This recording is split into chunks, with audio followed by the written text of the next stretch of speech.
Yeezy is dropping satanic merch? Is Adidas in serious trouble? Let's talk about it. As always, before we get into this video, make sure you follow me on Instagram and on TikTok at Mr.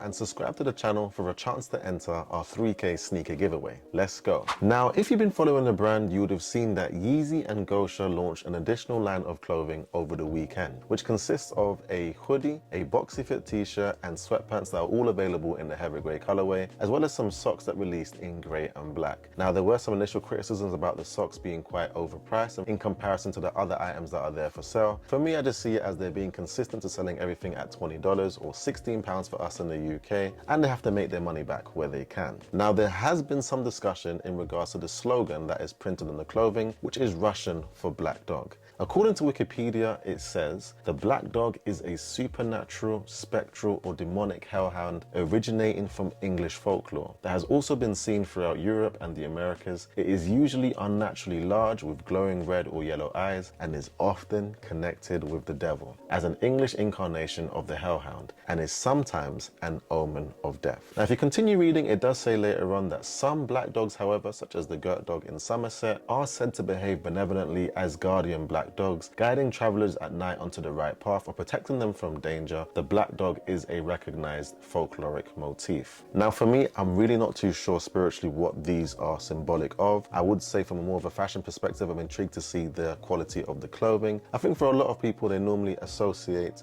cheap clothing with bad quality. I think they forget that, at least for us here in the UK, a number of high street retailers, when they go on sale, places like Zara or H&M, would often sell their products for around this price point, and they're still good quality items. I think people have to also consider that a lot of other places have to factor in a lot more costs into their clothing, aside from the production of the clothing themselves, paying their employees, paying for their physical stores, all of the bills and taxes that are incorporated with running those. But it seems to me that Yeezy is running quite a simplistic operation. They have long delivery times, which makes me think they have a smaller team. They have a very simplistic website, and the majority of the advertising they're doing is through Instagram and through Kanye's controversy. Now, something else that you may have noticed is that a number of the product names on the website have changed to include Gosha's name. And of course, if you've been following the brand, you would already know that Gosha was named the creative director for Yeezy towards the end of last year. He helped out with the album artwork for the Vultures album, and of course, as the names would suggest, has helped out with the Vultures merch in general. If you're not too familiar with who Gosha is, he was renowned for having his own label that started back in 2008, and he soon grew to become one of the leading names in Russian fashion, alongside people like Demna, who was the founder of Vetements and is currently the creative director for Balenciaga. Unfortunately, back in 2018, he did face some serious allegations. Allegedly, he asked for a photo for a casting. The individual is claiming that those photos were of an inappropriate nature.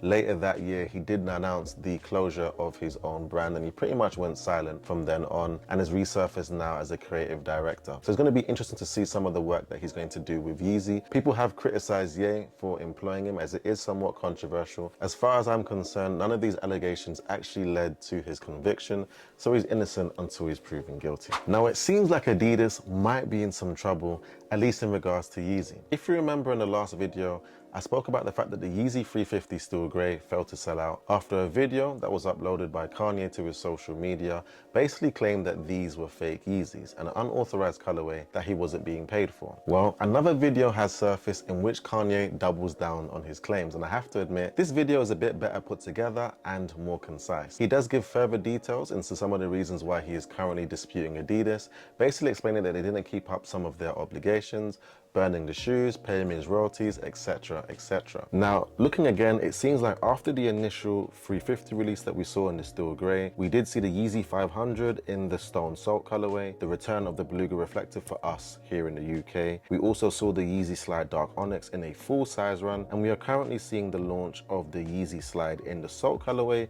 and the MX Granite colorway on the 15th of March. Now, I do believe that the Yeezy foam runners have already released and sold out in the States, but it really does seem that the Yeezy hype is gone. I think social media in general has reacted to the fact that this is the first time we've seen a Yeezy Slide colorway sit at retail. Now, although I do think that the recent controversies have of course affected the sales, if we actually head over to StockX, we'll see that the last few drops from last year didn't sell too well and are currently not selling for much above retail. Of course, we can see the Slate Marine and the Slate Granite, which are two colorways that are rather similar, and even the Yeezy Slide in the bone colorway that restocked last year are currently not selling for that much above retail, although arguably the MX Carbon colorway is still doing all right. Now, in my last video, if you remember, I did offer an additional reason for why the Yeezy products aren't selling, and that's simply because the fan base have grown up and have moved on. They've grown tired of the Yeezy brand. However, I do think something has changed with the release of the Vultures merch, and that is, at least for me and for other people, we now associate the Yeezy brand with that $20 price point, and because of that, it's even harder to justify spending more than $200 on Yeezy footwear that the creator no longer acknowledges that don't really align with current fashion. But those are my reasons. Let me know down in the comments what you guys think. Thank you once again for joining me for another video. Remember to follow me on Instagram and on TikTok at MrMorrow__ and subscribe to the channel for a chance to enter our 3K sneaker giveaway. Thank you once again. Have a nice week. Peace.